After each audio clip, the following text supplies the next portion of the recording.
La motivación. En un ratito vamos con las recetas de la freidora de aire, esta que tenemos, que es impresionante. En un ratito vamos con la receta, vamos a escuchar un par de audios, todo eso, pero en un ratito vamos con la receta, porque eso te va a cambiar la vida. Te va a cambiar la cocina de tu casa. Acuérdate lo que te digo, ya no tenés que estar limpiando, fregando las cosas ahí, viste que siempre se te derrama algo, hay olor, tenés que limpiar otra vez, bueno, todas esas cosas. Con esto te cambia la vida. Vas a ver lo lindo que es tener una de esas cosas.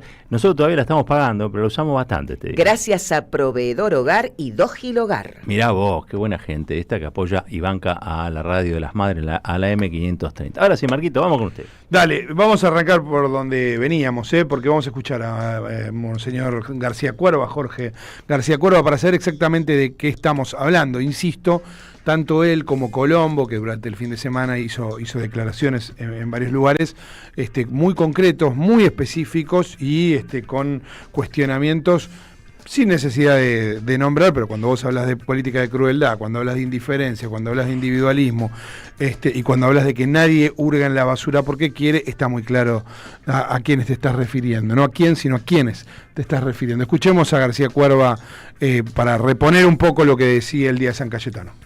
El trabajo es una unción de dignidad. Muchos jóvenes, muchos padres y muchas madres viven el drama de no tener un trabajo que les permita vivir serenamente y viven al día. Y muchas veces la búsqueda se vuelve tan dramática que los lleva hasta el punto de perder toda esperanza y deseo de vivir. San Cayetano, ayúdanos también a hacer de la Argentina una casa de hermanos.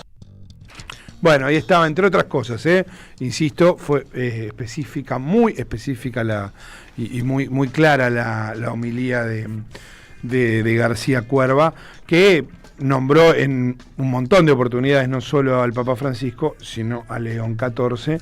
Francisco, antes de fallecer, fue clarísimo acerca de lo que le parecía que tenía que suceder con la patria.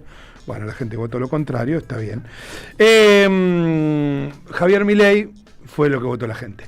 Y Javier Milei dio una conferencia, una cadena nacional el viernes a última hora, después de una semana muy dura, una especie de manotazos en el centro del cuadrilátero, de un boxeador grogui, porque claramente el round de la semana pasada lo perdió, sobre todo a partir de lo que pasó en el Congreso, pero no solo a partir de lo que pasó en el Congreso, porque está el escándalo de Libra, las declaraciones de Diana Mondino, por donde vos lo mires hay sucesos que son consecuencias de las acciones y que empiezan a complicar.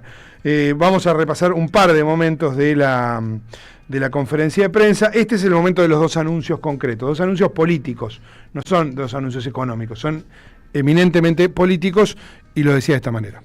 En primer lugar, el día lunes firmaré una instrucción al Ministerio de Economía de la Nación para prohibir que el Tesoro financie el gasto primario con emisión monetaria. El Tesoro Nacional, mediante este acto, no podrá solicitar dinero prestado al Banco Central para financiar su gasto. Esto es una medida que, si bien en la práctica ya implementábamos, hoy lo estamos formalizando. En segundo lugar, en los próximos días estaré enviando un proyecto de ley al Congreso para penalizar la aprobación de presupuestos nacionales que incurran en déficit fiscal. Este proyecto establece una regla fiscal estricta que le exige al sector público nacional obtener un resultado financiero con equilibrio o superávit.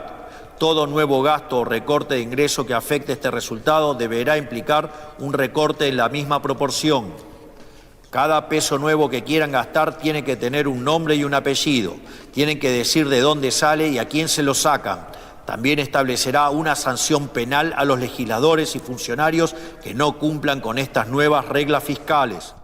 Bueno, ahí estaba entonces Javier Milei con esto, insisto, que es de naturaleza política, ¿no? Porque claramente, sobre todo esto último, es una especie de amenaza al Congreso o de ataque al Congreso y de emplazarlo a que el Congreso como que se ataque a sí mismo, digo, una cosa delirante. Convertir al Congreso en una escribanía. Sí, porque es condenarlo a la inmovilidad, que la verdad que lo ha logrado en algún punto Javier Milei, porque primero con bloques aliados, que hoy hasta pueden diferenciarse, pero en un momento los cordobeses, después los tucumanos, los misioneros, Encuentro Federal, los radicales con y sin peluca, en diferentes momentos de estos 20 meses, fueron ayudando a que Javier Milei hiciera lo que quisiera.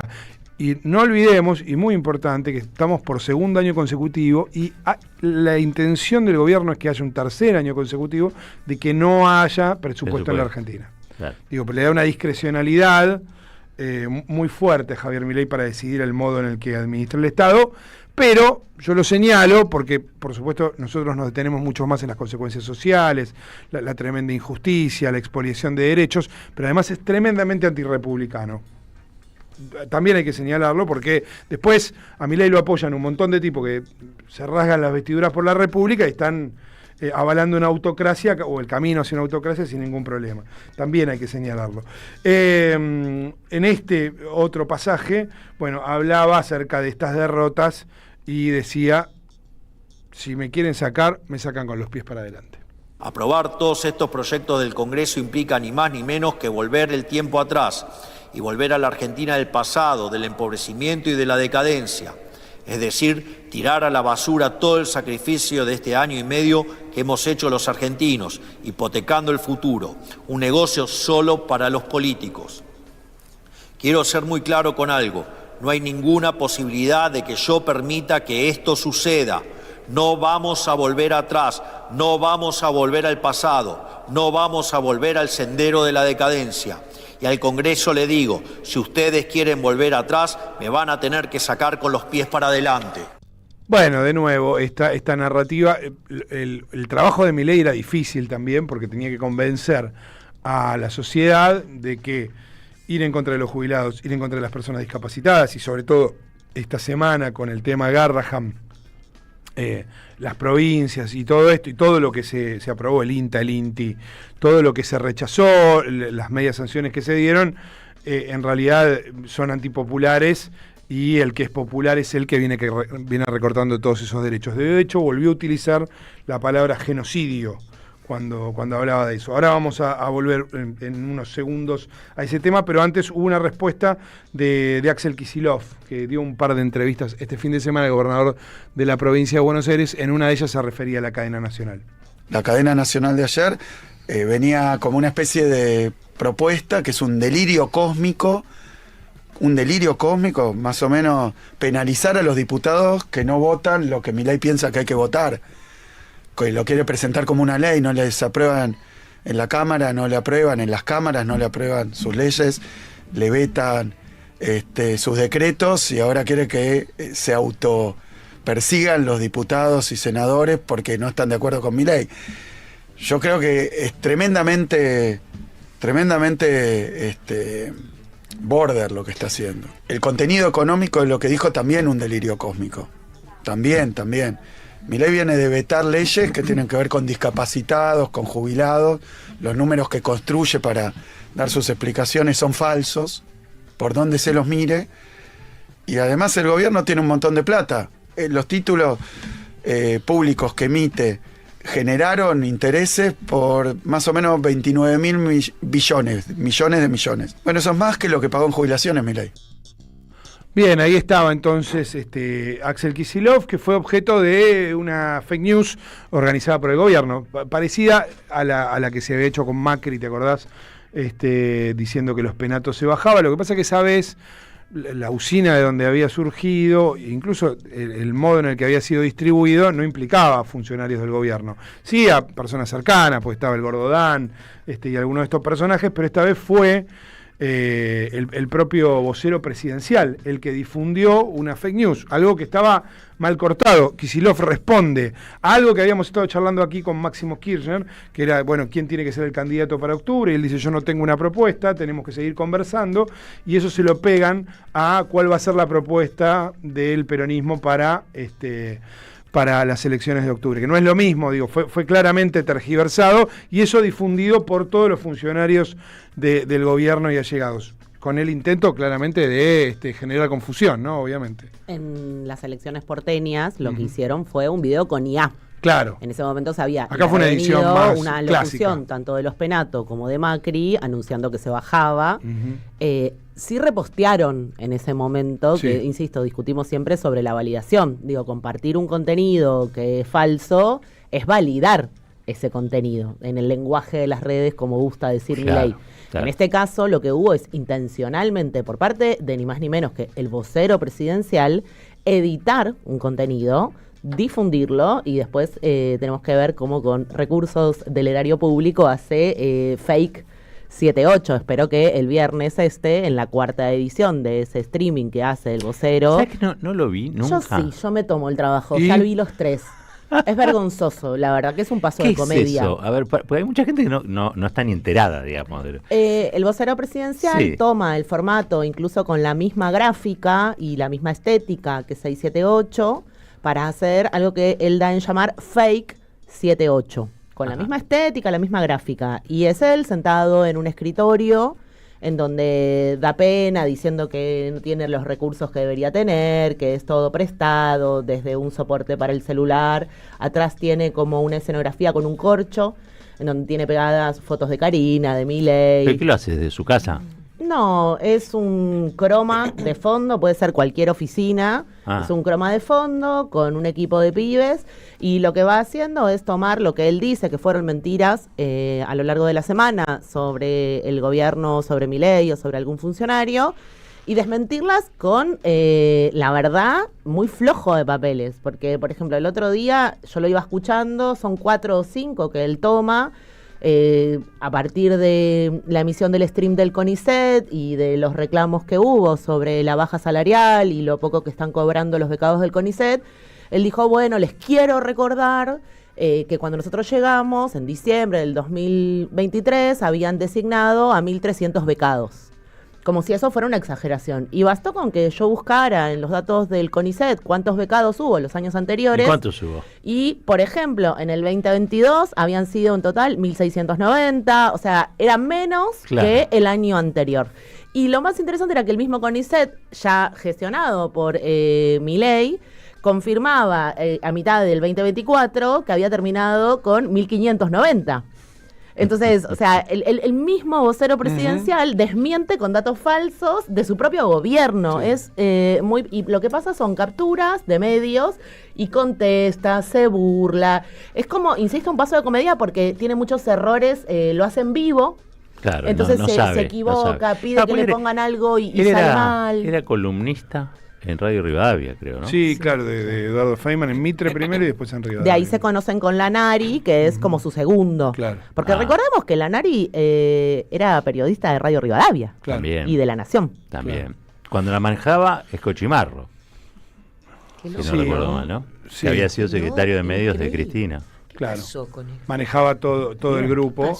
¿Qué pasó? Escochimarro, no sé qué pasó. es cierto que Escochimarro manejaba todo el grupo. Manejaba todo el grupo. Había radios de una grupo orientación y de otra. Alfa Media. Pero sí. Le mandamos un saludo de acá. Efectivamente. ¿Qué más tenemos por ahí? Ahora está en otra radio que también hemos sabido transitar. ¿Colonia? No, pues No. ya estuvimos en tanto. Del Plata. Sí. No, ¿en serio? Sí, Qué va. efectivamente. Bueno, Qué va. un saludo. Estuvo Máximo Kirchner el viernes aquí, Acá pero estuvo. sí, pero Ah, efectivamente, sí. pero estuvo durante mucha repercusión, mucho comentario, no solo repercusión porque lo levantaron en la tele y en todos lados a la entrevista, sino también mucha gente, che, lo vimos, te escuché, qué sé yo, bueno, no me gustó, sí me gustó, bueno, lo interesante es que haya conversación. Que haya debate, está bueno eso. Y el fin de semana estuvo también, por supuesto, participando en Lanús, en la Plaza Villa Obrera del Festival Cristina Libre. Mirá. ¿No? Junto con Julián Álvarez, con Leandro de Cusi, que es el candidato estaba de Petri, a concejal, primer concejal, estaba Edgardo de Petri, estaba Mayra Mendoza, Facundo Tignanelli, bueno, estaba por supuesto Máximo Kirchner en esta línea que aquí también planteó muy claramente, bueno, hablaba justamente el el diputado. No ibas a decir el candidato, el presidente, bueno, pero todo el fin de semana hubo un clamor infernal. El que es por muchos pedido como primer candidato a diputado nacional para octubre. ¿Qué dijo? Muchas veces puede suceder que no te salga todo bien estando en un gobierno. Lo que no puede suceder es que haya un presidente que agrede constantemente a la gran mayoría de su pueblo. Que no puede hacer un dirigente y un militante peronista en esta época es esconderse, aun cuando la respuesta no es toda la que puede hacer, hay que estar presentes, dar la cara ante esta propuesta de este modelo neoliberal que nos ofrece odio, individualismo, tristeza, el desvalor de la educación, el desvalor de la salud. Hay que hacer un esfuerzo enorme. Nadie puede solo.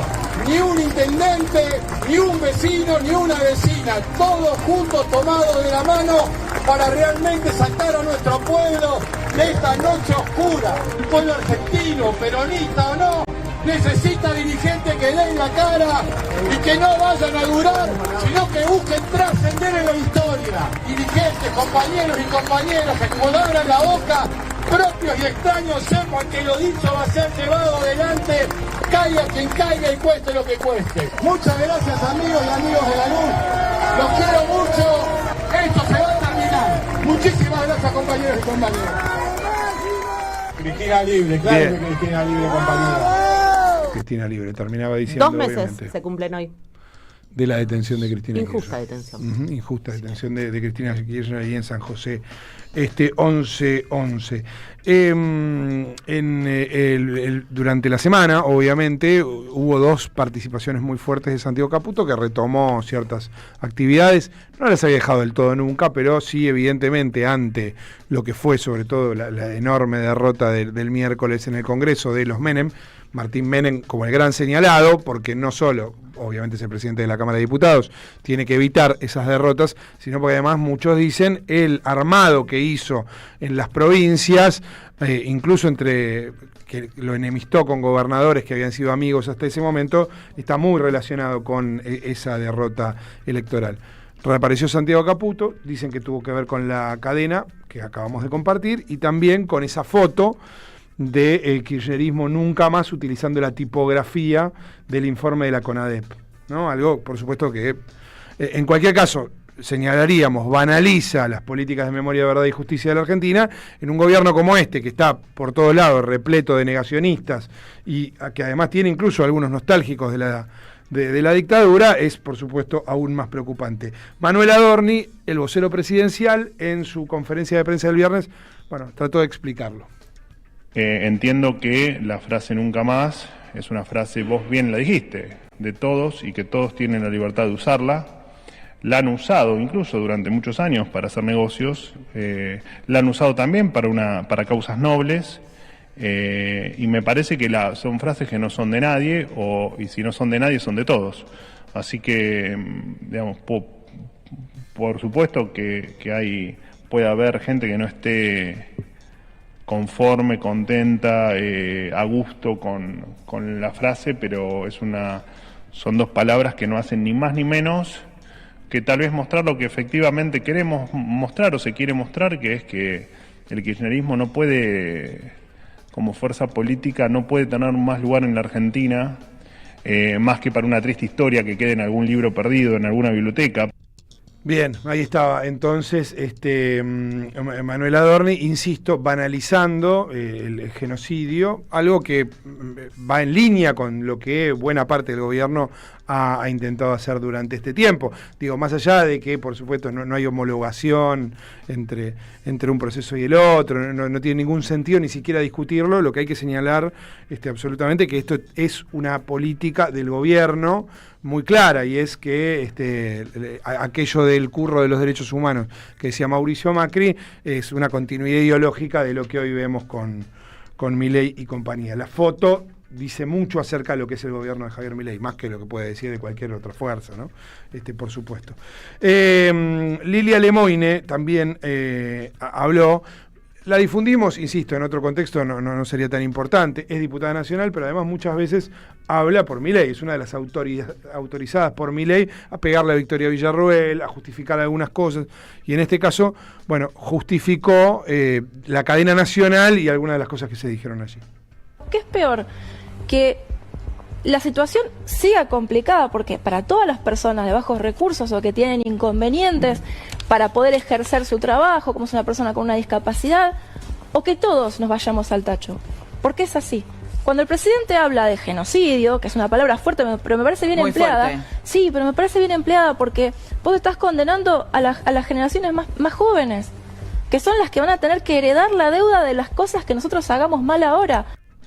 Bueno, allí estaba nuevamente la utilización, la banalización de la palabra genocidio por parte de una funcionaria, de una legisladora oficialista. ¿Puedo meter Lo un hizo el chivo? presidente. Sí, El lo presidente le dijo genocidio. dijo varias ¿Por veces. qué no lo haría una diputada de su fuerza política? Claro, bueno, para eso él es el referente, claro. Che, le quiero recomendar que vayan a ver Saverio el Cruel. Sí.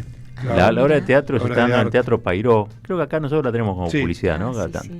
Vayan a verla porque la trama es una obra basada, obviamente, el autor es Roberto Art, y tiene mucha vigencia. A pesar de que no hay guiños con la actualidad durante la obra, digamos, ¿no? Uno no deja de conectar cada una de las escenas que pasan con El Señor de los Perros Galácticos, ¿no? Claro. Así que bueno, si Porque pueden es un vayan a personaje verla. menor que se convierte en manda más de un espacio. Un señor, un mantequero, Sí. un trabajador al que le dan, le dan la posibilidad de ser malo. Y las cosas que hace siendo malo, bueno, no les voy a contar la historia. Está bueno igual, ¿no? Vayan a verla porque también eso permite ver que el rasgo de novedad que tiene Milei es que es viejo como siempre. Claro. La farsa y la comedia, ¿no? Claro. Exactamente. Efectivamente. Bueno, vamos a cerrar con algo porque, se utilizó tanto la palabra genocidio por estos días, banalizándola, por supuesto, que cuando uno enfrenta lo que muchos denuncian es un verdadero genocidio, ahí las cosas se ponen más serias, y sobre todo teniendo en cuenta que además el gobierno de Milei está completamente alineado con el de Benjamín Netanyahu, ¿no? Una marcha muy importante el otro día. Efectivamente, y durante el fin de semana además hubo noticias acerca de si querés, un salto cualitativo en términos de lo que implica el ataque y la vulneración de derechos humanos por parte del gobierno de Netanyahu, porque asesinaron a un equipo entero de periodistas de Al Jazeera. Cinco periodistas de Al Jazeera, con la excusa de que uno de ellos supuestamente pertenecía a Hamas. Mataron a los 5 periodistas en un hecho que no tiene un montón de han matado muchos periodistas en muchos lugares, pero digo que la justificación además Al Jazeera no es la cadena a la que Diana Mondino le dio le dio una entrevista. Sí, una de las cadenas más importantes, comparable con CNN. Sí, efectivamente. Y de nuevo, entonces aquí sí, la palabra genocidio, por supuesto, cuadra muchísimo mejor que en estas discusiones banalizantes de la Argentina, pero estamos hablando además de un socio muy claro de Javier Milei. Pablo Milanesio es coordinador general de operaciones de Médicos Sin Fronteras en Gaza, ha vuelto a la Argentina y describe un poco la situación. Me parece que era bueno terminar con esto como para decir, de esto es de lo que estamos hablando cuando hablamos de genocidio.